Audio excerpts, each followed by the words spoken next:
Hey there, you looking kinda cute. Please consider subscribing and check out our Patreon for more. Enjoy the video. I've always been small for my age. It hasn't been easy. Boys wouldn't play with me when I was a kid because they said I was too small and just got in the way. The girls in their groups didn't mind that I was bigger than them. They might have felt bad for me. When I was in school, if there weren't enough girls for things like dancing or competitions, I was always put in the girls' ranks because I was so small and looked like a girl. The other boys were glad they weren't chosen, of course. It happened so often that I stopped asking and just assumed that I was on the girls' side. And all of the kids came to accept that without saying anything. I've only recently learned how to hang out with the girls. Even in a school play, I was given a part for a girl. I don't know why, but I think the teacher thought I wanted to do it.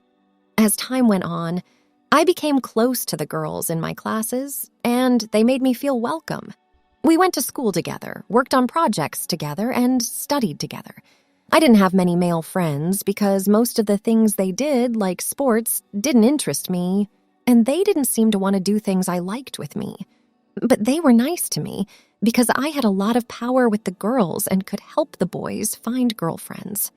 It wasn't unusual for my best friends to invite me to their parties, and I didn't mind being there even though it was usually all girls and they did girly things. Their parents didn't seem to mind that I was there. Everyone thought it was because I was so polite and a real gentleman. During 8th grade, at one party in particular, 7 girls and I, the only boy, played all afternoon and into the evening. Because we were having so much fun, it turned into a sleepover, and I was asked to stay.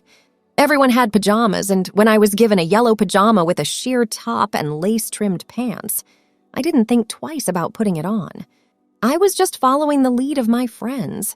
Since I was smaller than the hostess, there was no problem with the fit.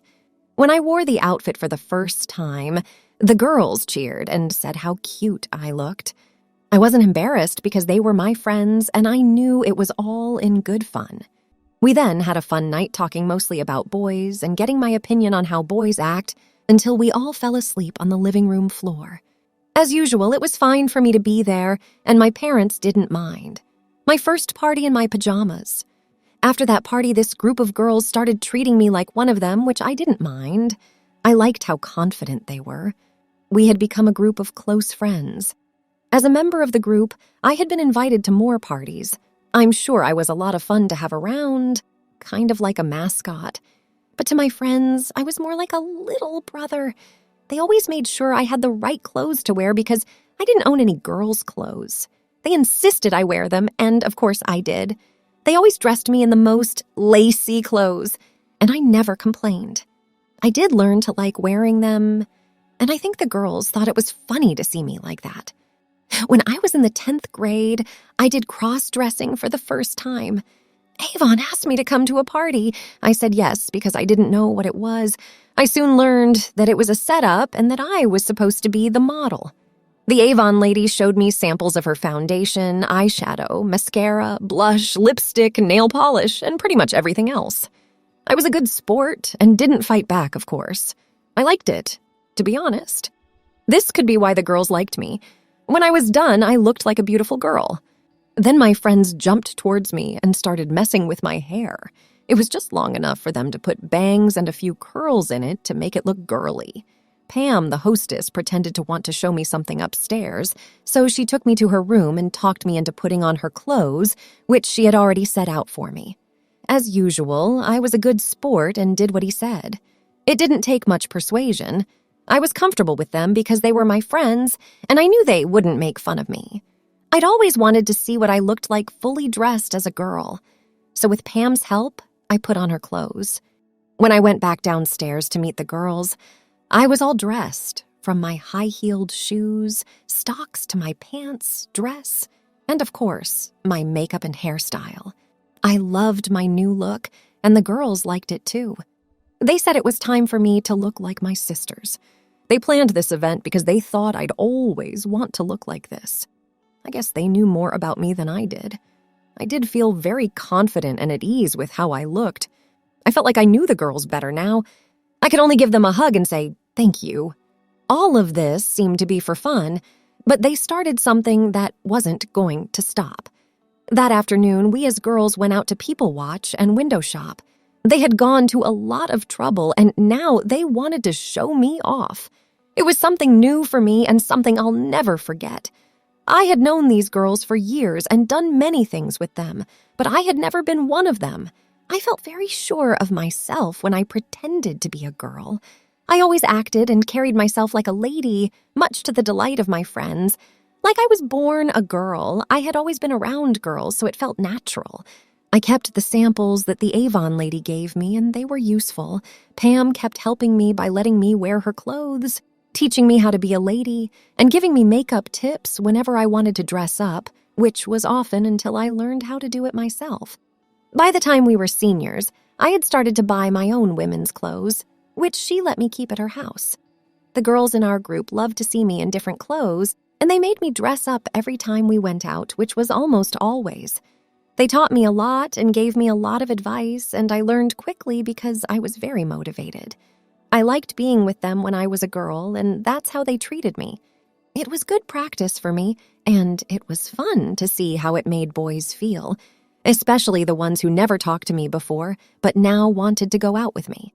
When my parents saw how I was dressed for the first time, they thought it was a joke.